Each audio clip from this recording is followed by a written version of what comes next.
It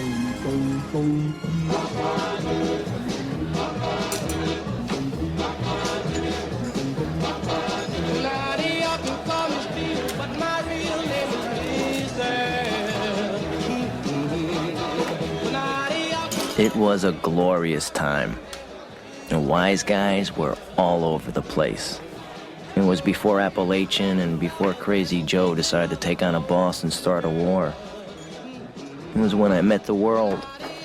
It was when I first met Jimmy Conway.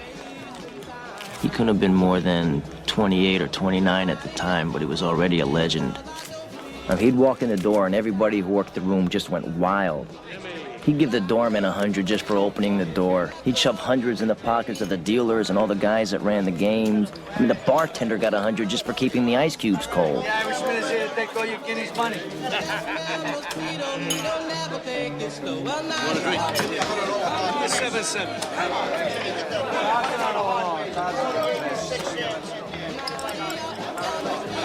Jimmy, I'd like you to meet the kid Henry. How you doing? Pleasure. Thank you. All right, keep coming. See, Jimmy was one of the most feared guys in the city. Now, he was first locked up at 11, and he was doing hits for mob bosses when he was 16. See, hits never bothered Jimmy. It was business. But what Jimmy really loved to do, what he really loved to do was steal. I mean, he actually enjoyed it. Jimmy was the kind of guy who rooted for the bad guys in the movies. Give me a wallet.